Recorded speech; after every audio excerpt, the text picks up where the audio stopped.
Rosie, Cooper, come on. Out. Come on, out.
Well, hello, everybody. Welcome to our LinkedIn Live event. We are thrilled to have you with us today. We are talking about a very important and timely topic, and that is event technology trends for 2025. My name is Sarah O'Neill, and I'm the Senior Director of Marketing here at Meetings and Incentives Worldwide. So I brought along a powerhouse team with me today in the world of event technology. They certainly have experience in the world of event tech at large, but they also have direct experience in transforming events for our clients at M&IW. And finally, they have the deepest respect for me for the work that they do. So without further ado, I would like to introduce to you Chip Begley. He is the Director of Event Technology here at M&IW. Welcome, Chip. Hello. Hi, Sarah. How are you? Great. How are you doing today? I'm wonderful. Glad to be here. Good. I am going to introduce your partner in crime, Anca Platon Trifan. She is the Senior Manager of Strategic Partnerships here at M&IW. Welcome, Anca. So glad to be here. Thank you so much, Sarah, for the warm introduction. Absolutely. Well, I'm going to let you two kick it off and take it away. But once again, I wanted to thank you all for being here today. And I certainly hope you enjoy this hour of insight and information. Have a great time, you two, and we'll see you soon. Thank you, Sarah. Thank you, Sarah. I'm excited. Who's ready for some exciting glimpse into technology trends for 2025? Huh? I know I am. I'm so excited to be here. And guess what? We have such a diverse audience and they're all tuning in all over the place. You get a chance to tune in into the LinkedIn chat, Chip, to see where they're all coming from. Yeah, it's amazing. Also, all right. Quick shout out to the lady behind the scenes, Jill Pearson. She is running our chat for M&IW. So she is our lady behind the scenes. Jill, thank you for your support. Thank you, Jill. Thank you for doing such a good job, not just with the chat right now, but also with those beautiful graphics that you see on the screen. She is the mastermind behind all of that, and Sarah as well and her team. So that being said, I am super excited to get into this topic. The most impactful technology trends as we see it shaping our industry in 2025. What are you excited about the topic, Chip? Oh, I'm very excited. I love forward thinking discussions, and this has got me fired up.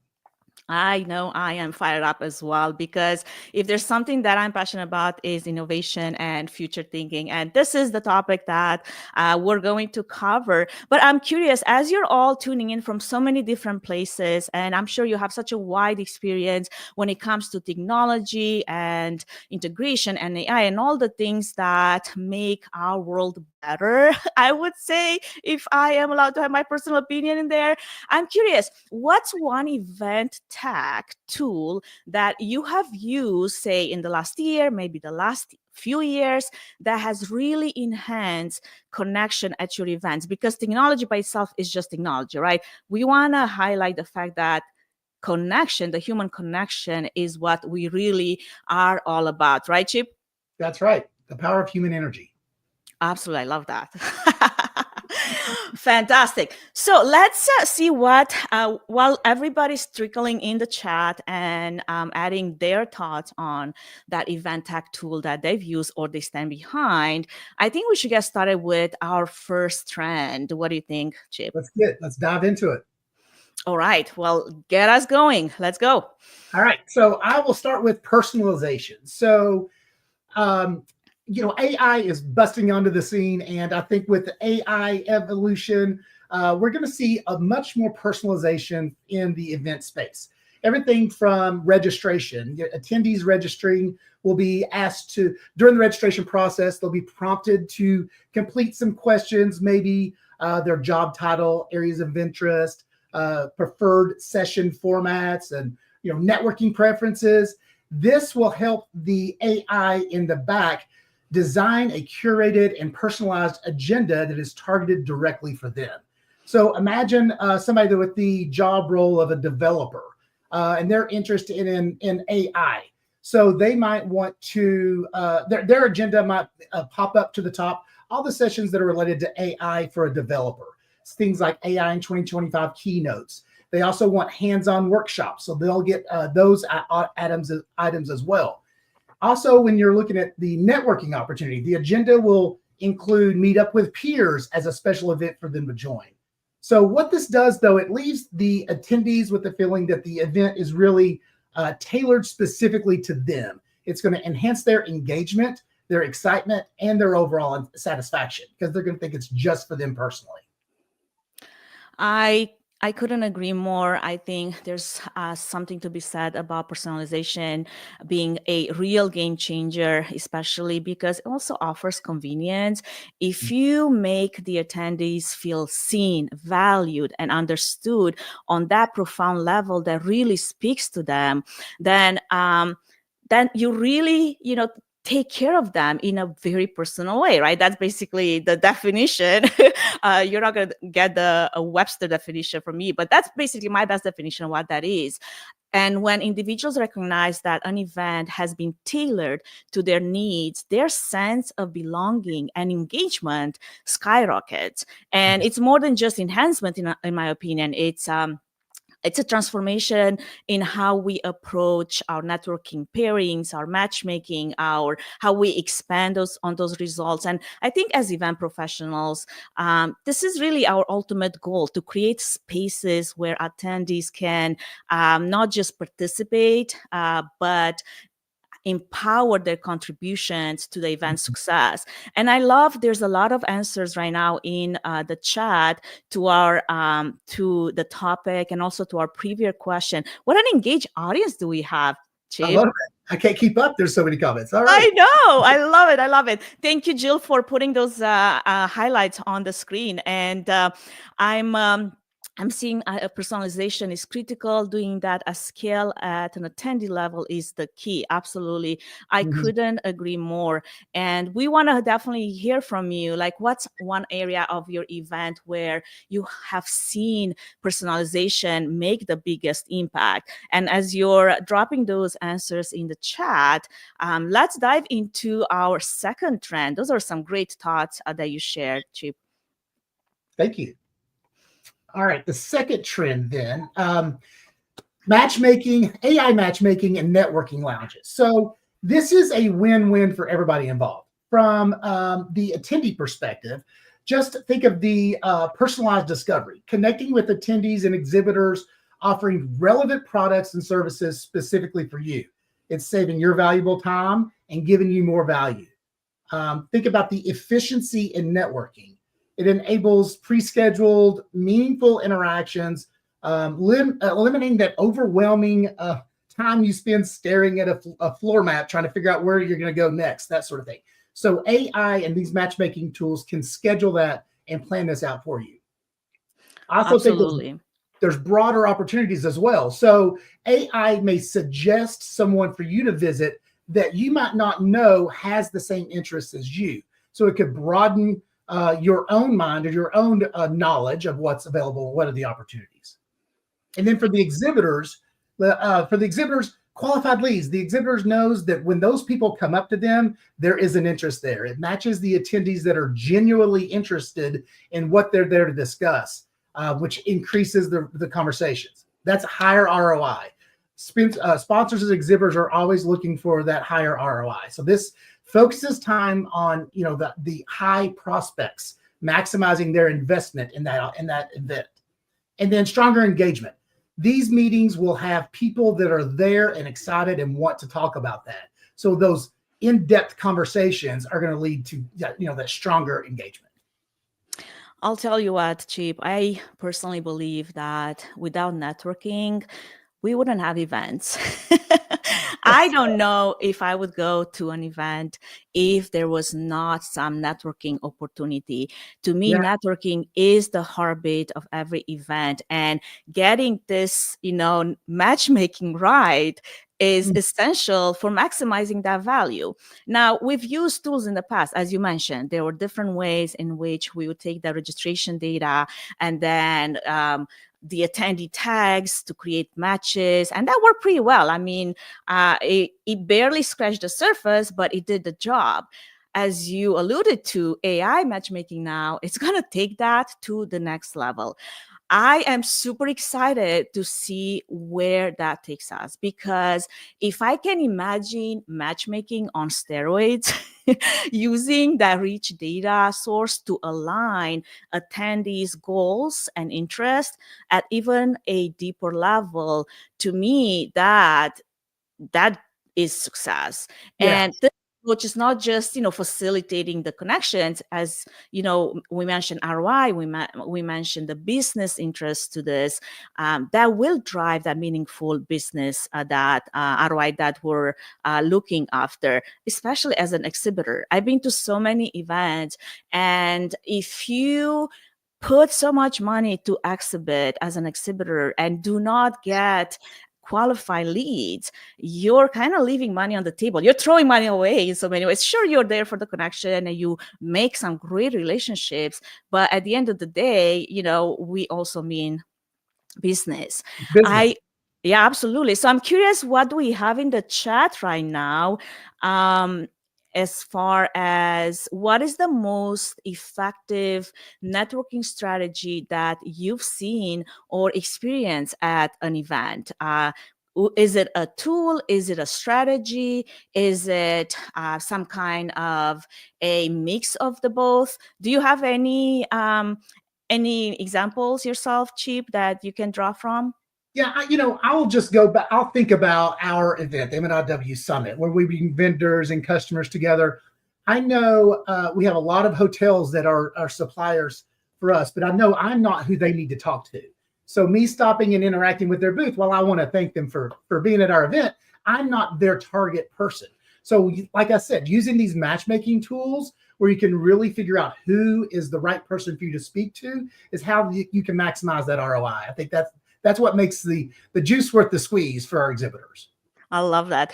Julie, thank you so much for commenting. We have been using QR codes or name badges on site for our attendees to connect in person. It is a digital business card. I see Sai saying that AI powered tools can be very effective when it comes to creating and planning content, and it can be generated to be tailored to the attendee profile, and then that tie back to personalization. It's true. Now to the networking topic that you just mentioned, I would really love to hear more examples if you do have, for the benefit of everyone that's in the chat. And while you do that, we're going to move into our next trend, because we've got quite a few trends to cover. And I love how rich the conversation in the chat is. So keep it going. There's a lot of questions in this chat that I want to address, but I've kind of got something. I want to talk about a couple of the trends first and then weave that in. So I see your questions, and there's a couple that I'm going to get to in just a minute, though. Yeah, absolutely. And make sure that you vote on the questions that are in the chat that are really speaking to you, or you're really interested to hear the answer, and that will help us curate it a little bit. But fear not, we will get back to you afterwards if we do not get a chance to do it during this live stream. So just know that we're going to be definitely collecting those questions, and if we don't get to it, don't worry, we'll find a way to do that. Now, trend number 3, I have some feelings attached to this trend. Me too. How we're going to dig into this, I feel like.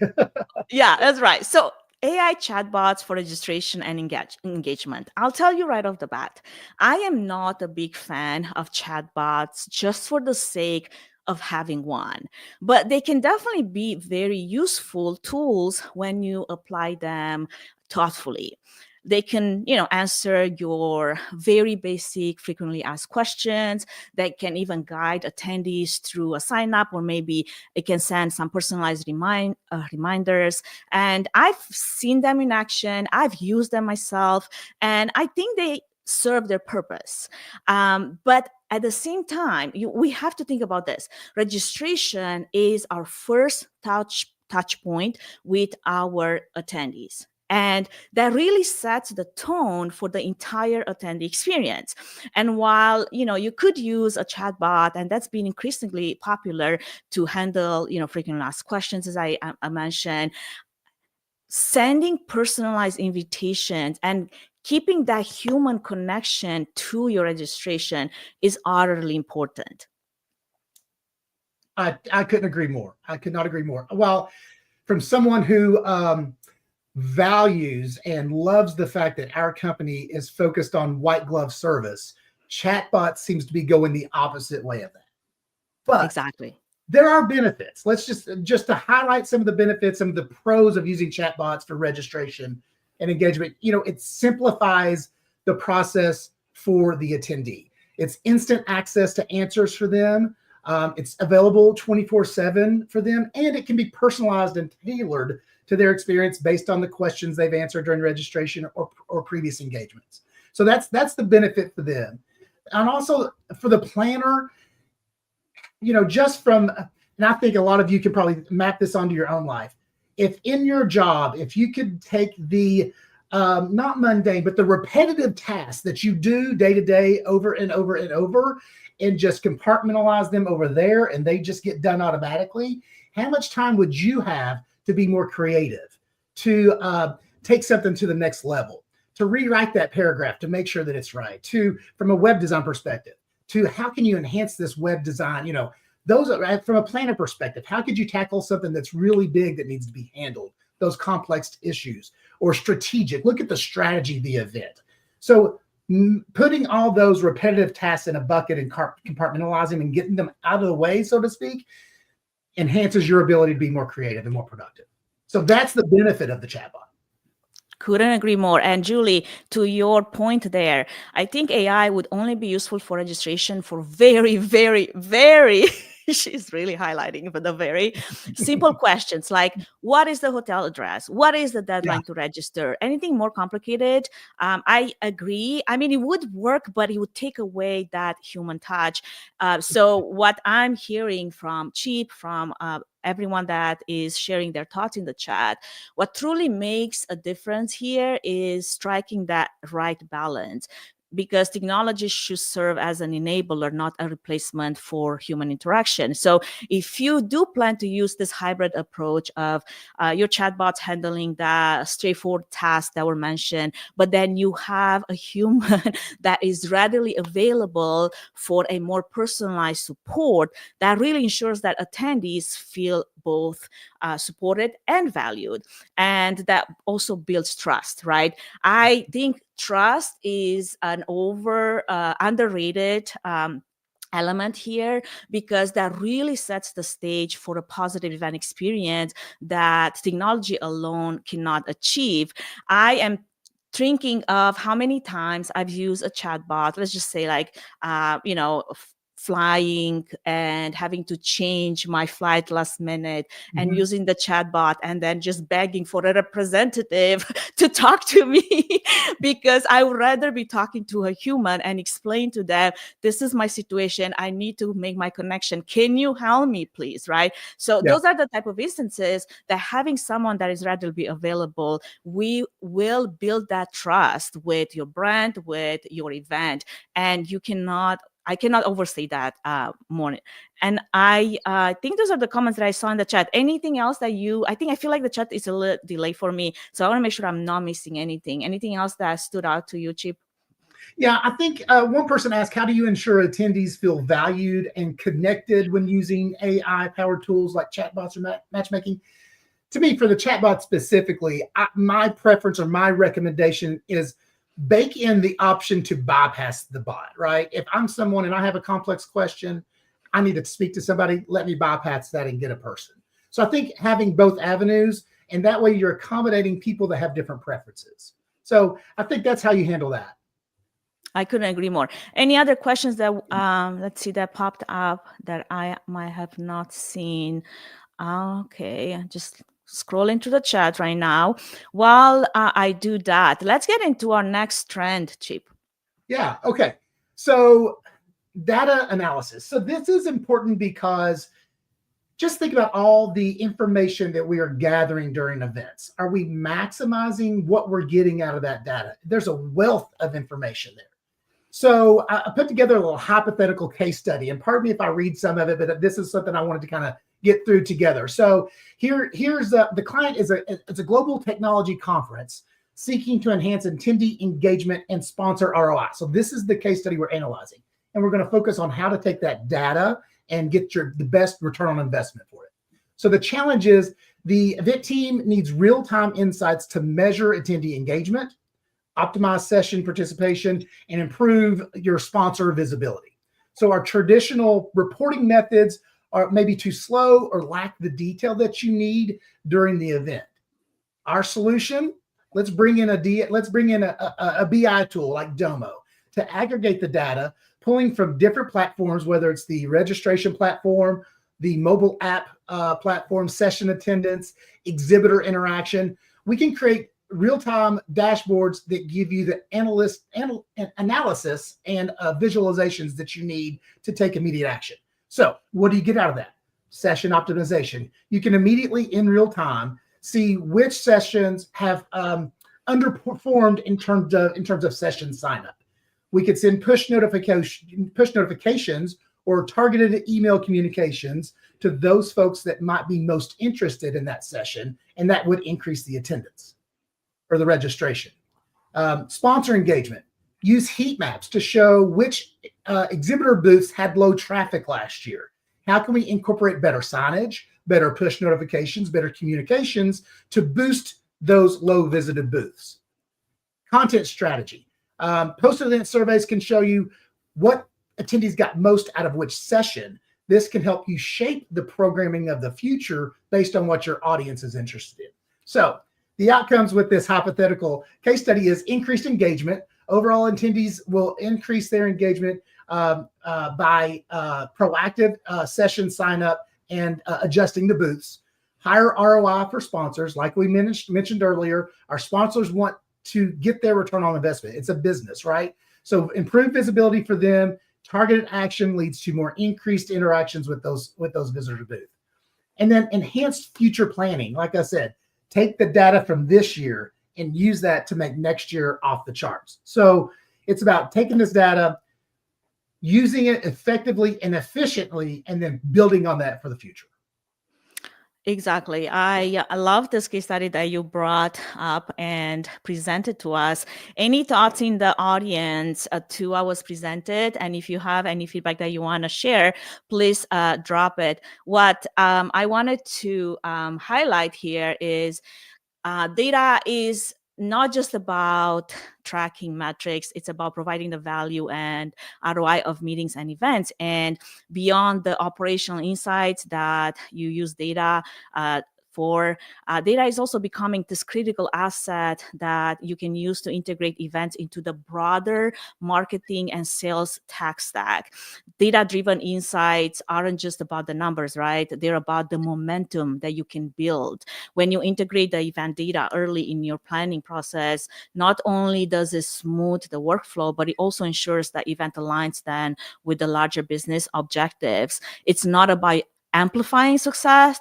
It's about measuring. And what do they say about what you don't measure, you can't really track, right? So the earlier you have the ability to integrate a data tool, as Chip mentioned, Domo or any other tool out there that you particularly use or prefer, and the earlier you get to integrate it into your planning process, the better then you can measure and amplify the success.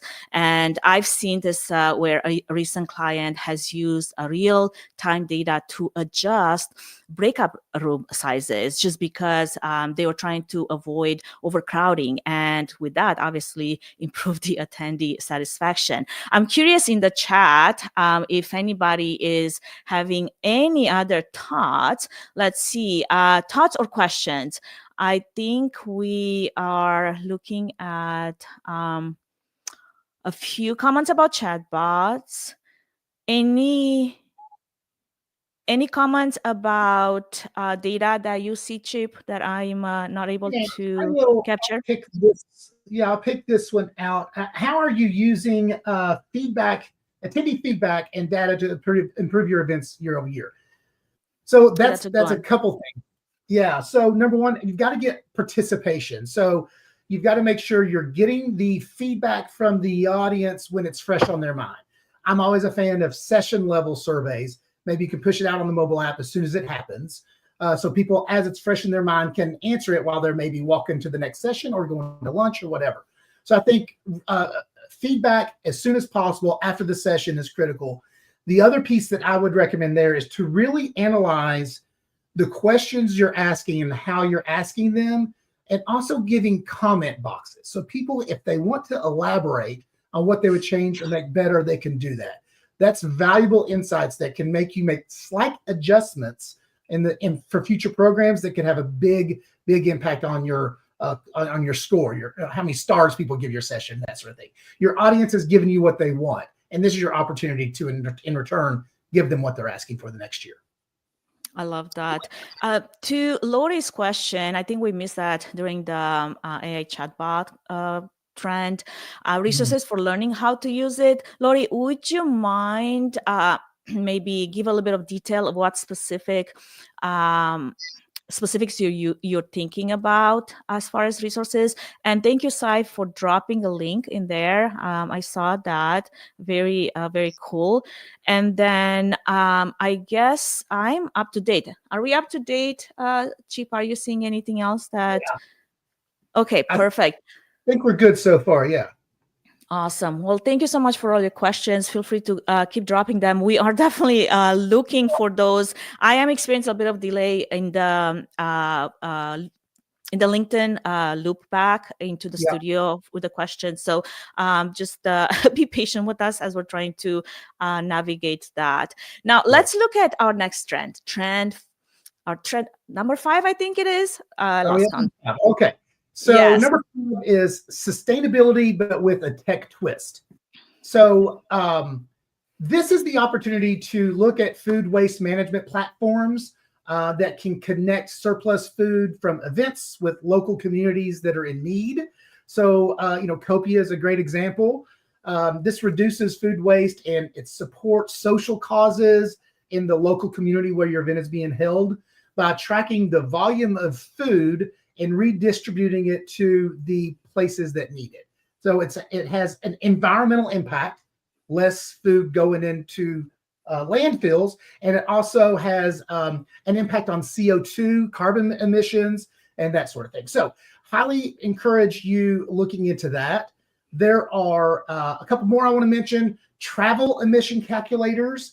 You can use these to integrate with your registration platform and know, for example, when they're traveling to a meeting, which the home airport you're departing from, where you're traveling to, layovers that are involved. Once you land at the destination, are you taking a train, a taxi, that sort of thing? And this can calculate your travel footprint for yourself and add it all together for the entire event. And that gives you the opportunity to make, an impact on that if you so choose.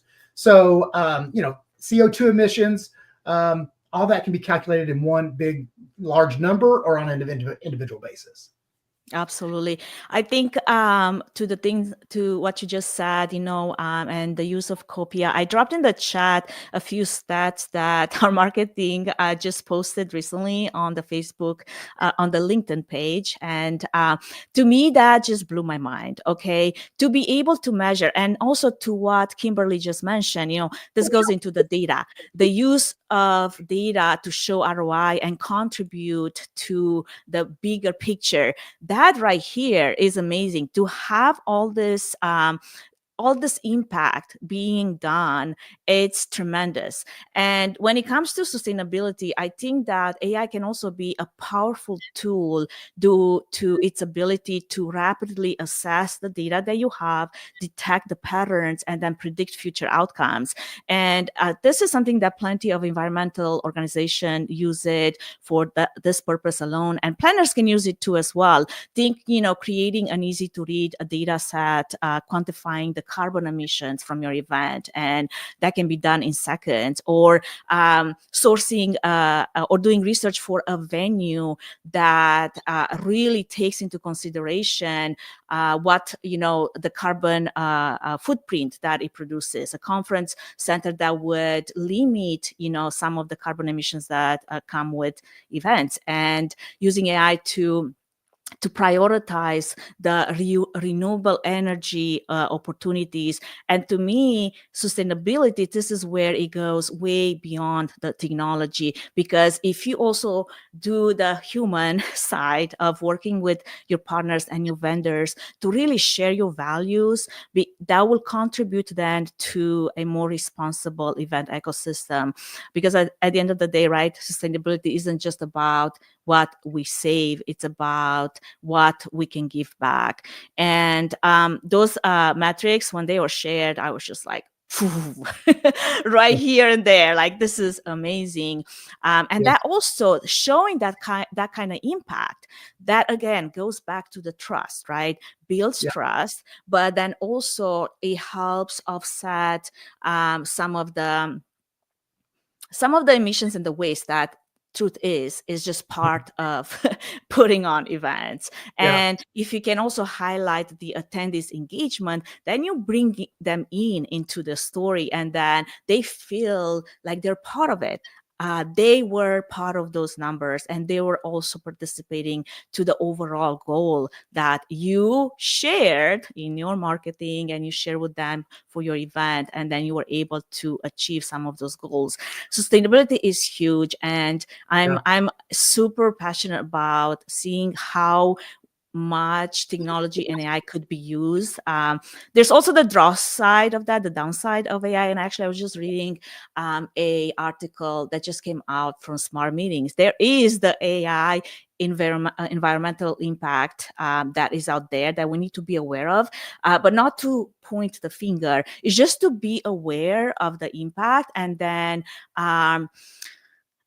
help develop, support systems and in a way that we can use AI ethically and responsibly. Yeah, I want to give a quick shout out to M&IW sustainability champion, Donna Collins. I see her comment in the chat. Donna, I'm so glad you're watching. She put in a quote that I want to say out loud. The quote is, "We don't need a handful of people doing zero waste perfectly. We need millions of people doing it imperfectly." So round of applause for that quote. I love that. And for me, sustainability has evolved over time from being something that's good and will have an impact on the world to from a nice thing to do to something that's just the right thing to do now. So I'm glad we're really focusing on that. And I want to give a shout out to one more sustainability platform before we move on from this area, and that is digital swag platforms. So just imagine replacing giveaways with a virtual option using tools like Givesly and that sort of thing. It cuts waste from unused things that people aren't going to use, but enables meaningful contributions, perhaps maybe planting trees or a donation to somebody in somebody's behalf. So it's really a good option to replace those. It's a sustainable option, not a good option. I won't promote it, but it's a sustainable option if you want to replace those physical bags with a digital swag bag. And if I may say, it is the responsible thing to do. I don't know how many times I walked away from events with a bunch of swag that ends up in the landfill. I don't know what to do with it. I'm not given the ideas. Hey, by the way, maybe you should donate it to this, or maybe we should recollect it. If you don't plan to use it, instead of throwing it away, here's a donation box, and we'll have a plan for it. There's so much waste with just those things alone. And I'm glad that you mentioned that, because it's important to keep that in mind. I wanted to point something else that was said in the chat. Julie, I think, said, we have added a sustainability tab to our event app, and we use this tab to call out any venue, transportation, or supplier initiatives that may otherwise go unnoticed. That's awesome. Everybody wants a bit of like patting on the back and kudos, right? If you are, as Donna mentioned, if you're part of the many that are doing something, let's recognize those efforts, because it can be so overwhelming to look at the immense amount of work that needs to be done and just put your hands in the air and say, I don't feel like my little trying here is making any impact. I don't feel like everything that I can do will make a difference.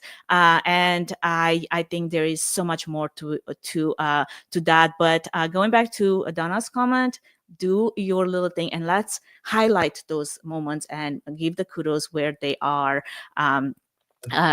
Or what they're earned and needed. And with that, I think we are ready to get into our next trend. And I'm a little passionate about this as well.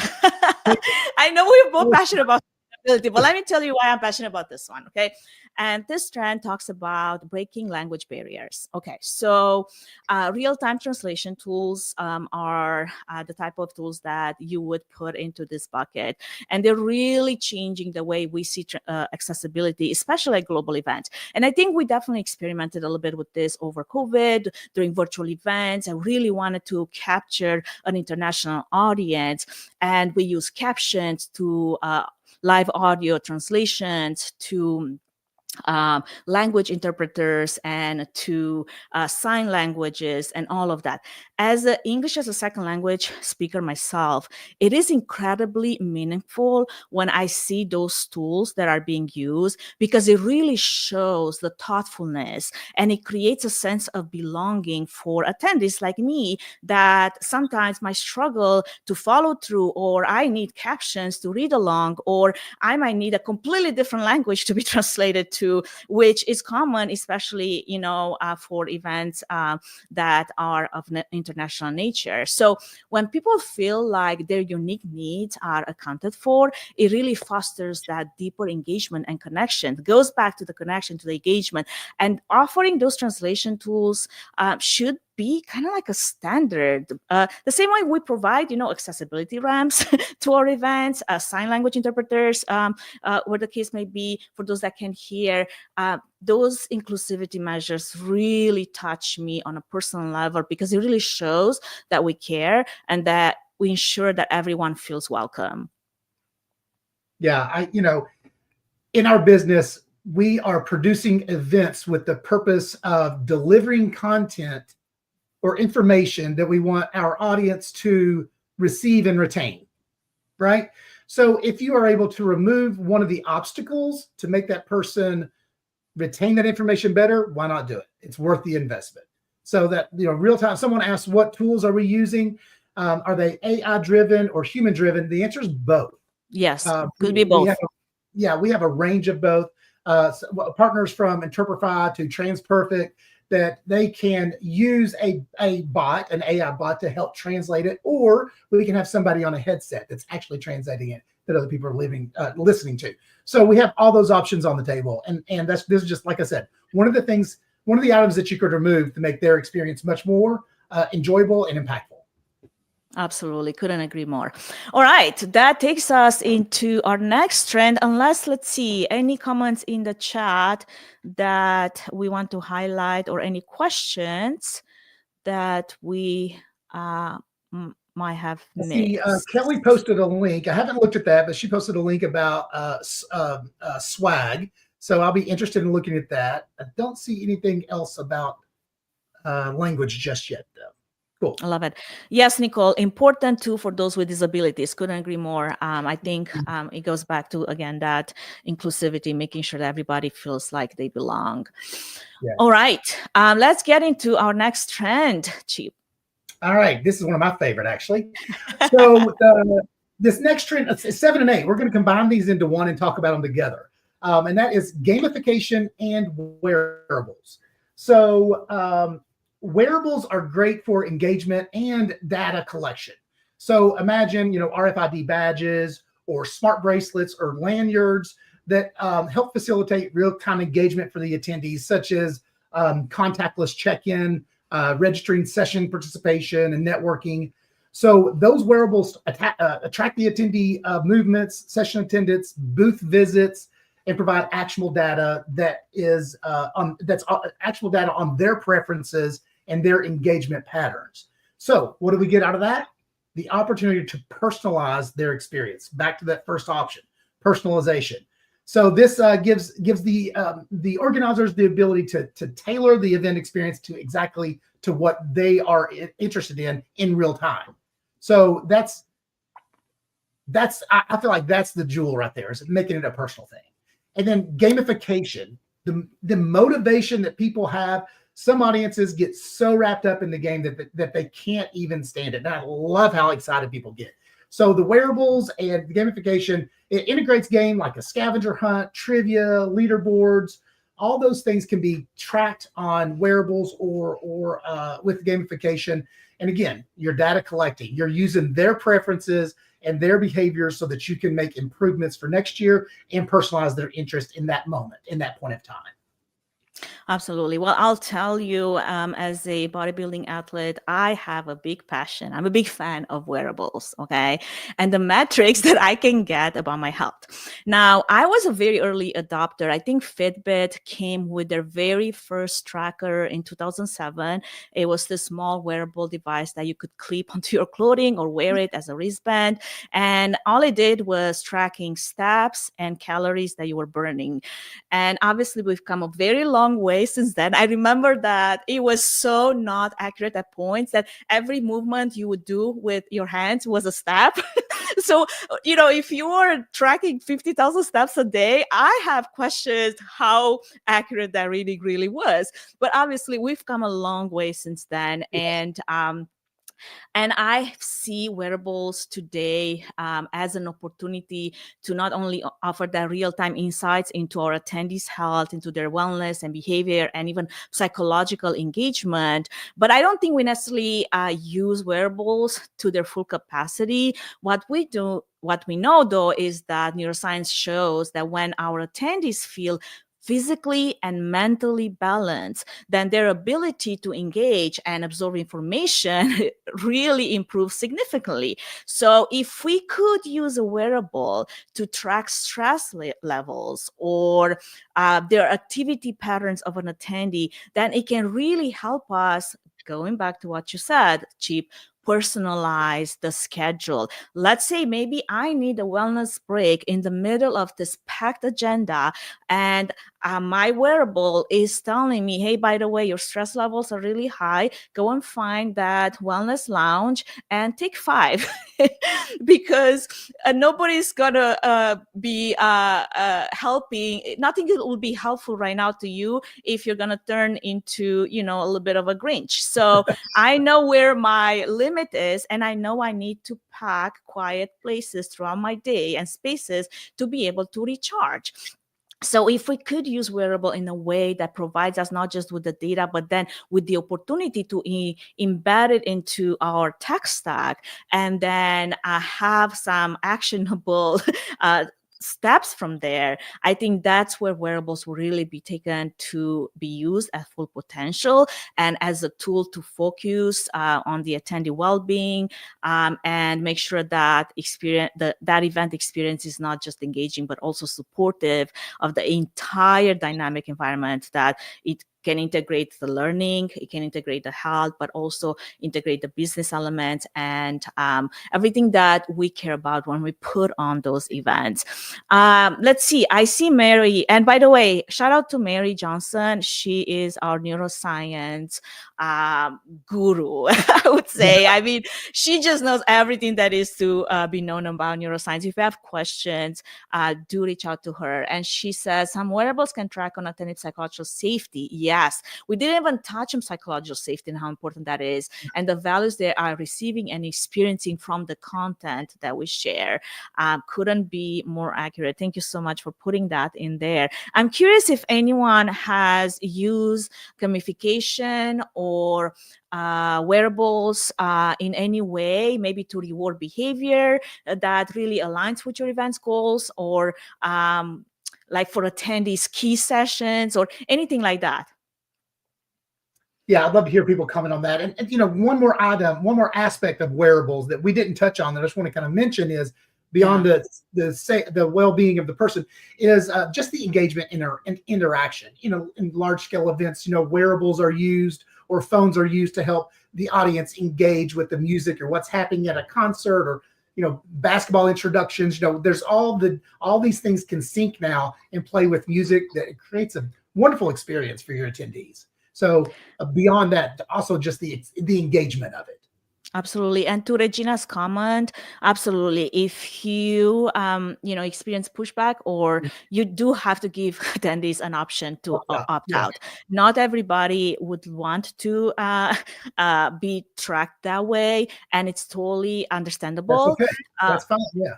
Absolutely. So do offer an option for anyone that does not want to participate in anything like that. Actually, I met someone last week, and she was sharing how she doesn't wear any wearables, even the devices that she has, like phone, laptop, wherever, goes, down once the work is done. She doesn't have any device in her. She just wants to be completely free of technology after work hours, just to unwind, and doesn't track anything of that nature. And that's her safety place. And that's absolutely acceptable. And that's why wellness means different things to different people, right? While I might go crazy on tracking everything, and I have spreadsheets with many columns that track a lot of variables, someone else might be like, keep me out of it. Yeah. Some people don't want to have that information. That's fine. That's fine. Absolutely. All right, let's get into our next trend. I think this is one of our last trends as we're coming to a close here. And then as we are touching on this one last trend, we're going to be closing with something that really, I think it's the conclusion of all the technology trends that we mentioned. So stay tuned. Don't go anywhere. We still have things to talk about. So we may have saved the best trend for last, for me, in my opinion. The last one is drones. And there's 3 specific ways I see drones making an impact. So obviously we've all seen the Super Bowl. We've seen the Olympics with the stunning light shows that replace the traditional fireworks with customized, eco-friendly visuals. Just imagine that's the swarm of little bugs in the sky that can display logos and messages and intricate patterns. that is such a impactful experience for the audience. That audience then in turn shares that with other people on social media. So the amplification of your impact goes even further with those. So that can amplify your event reach easily. It's no longer just for Super Bowls or Olympics. Many companies have packaged smaller templated shows that you can just swap out branding or words or verbiage or logos and then sell it at a smaller rate. My little hometown of London, Kentucky does Christmas lights over London using a drone show. And it uses their logo, it uses their branding, their messaging, but it's the same show that's kind of packaged for different municipalities around the US, but it's affordable because it's a templatized thing that you have a few things that you can take to personalize. So I just say that to think that if you think a drone show is outside the budget, it might be, but consider it. It might not be too. So look into it. The price is coming down. So those aerial shows. The second thing about drones is aerial footage of your event, whether it's inside or outside. Drones showing the exhibit hall being set up, on your pre-event days, or over the trade show hall showing the pattern of people moving and in slow motion or in high speed. Those are impactful ways to market your event as well. Again, that will be shared immensely with other people. Then the third thing I want to mention is think about interactive experiences with drones. This is on the horizon, if not already there. Drones can deliver items. They can drop confetti. They can engage directly with an attendee during an event, making a very special interactive moment and an exciting moment. Those unique interactions can be delivering personal messages or gifts or creating that unforgettable moment that an attendee would be eager to experience. So again, that's something that you're not going to see every day in events, but that is something that's available out there. So a few ways that you consider drones for upcoming events.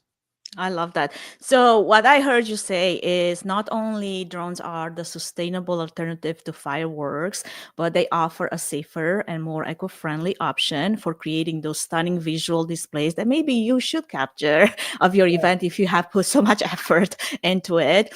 And unlike the traditional pyrotechnics, drones can be reused and they can be programmed for unique and interactive performances. And if cost is an issue, I would say just have a conversation because you might be surprised. One of my most favorite examples of drones in action was used during a Smart Meetings health and wellness event last year in Arizona. I was at the Wigman Resort, and they used drones to create this breathtaking display. I think it was also my first one. And maybe because it was my first one, probably was the most memorable one because, the first time you see it, you're always going to be like, oh my goodness, this is something else.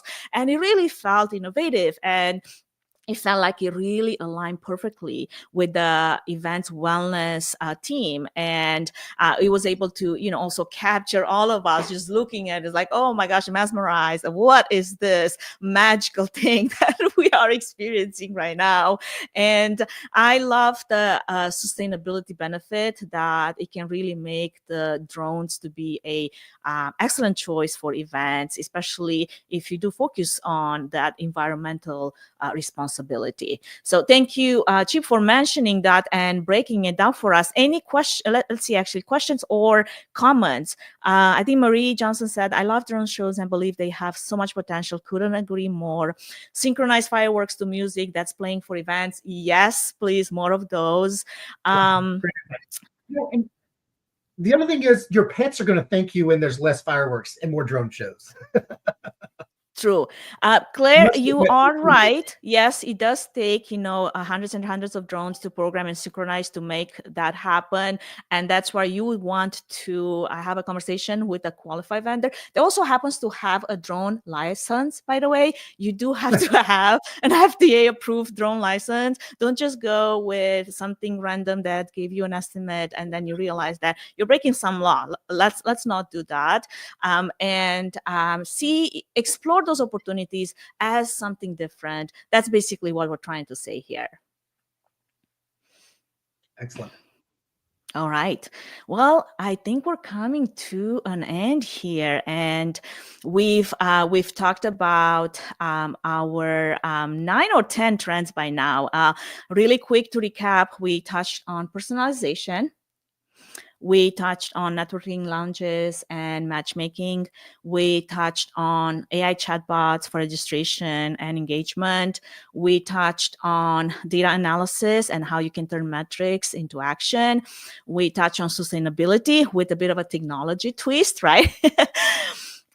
We touched on breaking language barriers, which, again, some feelings attached to that, gamification and wearables, and drone-based experiences. Anything that comes to mind to wrap up our trend session I want to touch a little bit into the human touch that always matters before we conclude today's session.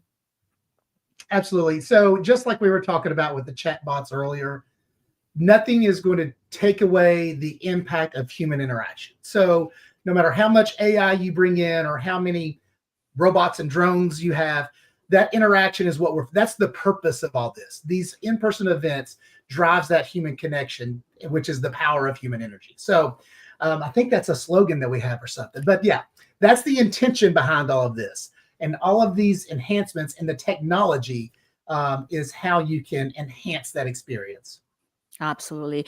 I think no matter how advanced AI might get or how advanced our technology tools might become, they can't replace the power of a shared meal, a handshake, a smile, a meaningful conversation. I hope we don't get there where it will replace it, because I have worries for my kids as adults if that will happen.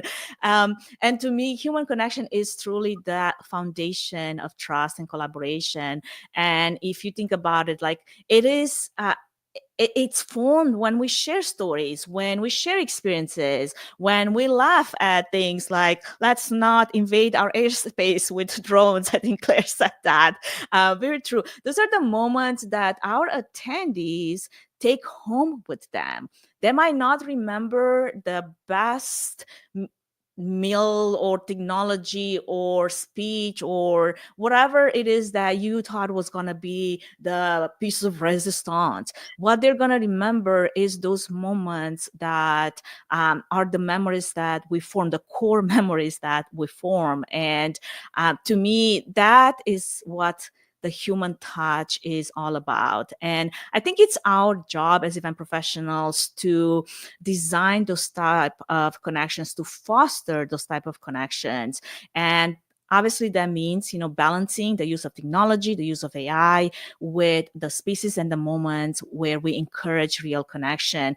And that could be through intentional networking opportunities. It could be through designing small group activities and gamification moments, right? Or it could simply be by allowing for some unstructured time to just connect. And many people actually, it's so funny, because it was data that came out that a lot of people go to events because they want to relax. they need to escape from their everyday job. And if they come to our events and instead of like recharge, they feel like literally they need another week to just recoup from that, I don't know if our efforts were put in the right direction. So let's think about all of those things. Let's think about those trends and traditions as a way where we put our effort in a way that makes a real difference in the world and fosters the connection that personally, that's what I live for. Yeah, excellent. I'll touch on one more comment if you don't mind. Absolutely, yes. What's one way that you've maintained a personal touch at events despite using advanced technology? And some people are calling games. That's good. Games, but the small or one-on-one or small group interactions where people actually meet and get to know each other are hugely important. Whether it's your attendees meeting or any, however, that personal touch, that one-to-one or one to small groups, that's how I think you can maintain that sense of belonging and happiness that people are looking for. So that's absolutely. just Yeah, absolutely. The most successful events, I think, are definitely the ones where attendees leave feeling connected, inspired, valued, which I hope all of you feel after this live stream. And I know that we didn't necessarily touch very deep into each one of those technologies and into AI. And we'll be more than happy to share some resources with you. Jill has already dropped in the chat quite a few. Do check out the resources that will follow after this live stream. And then if you have desire for us to touch on any specific topic, we're here for it. Let us know. And we would love to structure a conversation around that topic, whatever that might be. And I think with that, I mean, I'm so excited that we got to do this. Chip, thank you so much for being such an amazing co-host. Thank you. And Thank you for your support with this. And thanks to Jill again and Sarah for help from our marketing team for helping us get this off the ground. Absolutely. Thank you to everyone that joined us. We have such an active audience, very engaged and present. I really appreciate that. So I hope you take any of those tools that we uncovered today and give those tools a try, a spin, and let us know how that goes.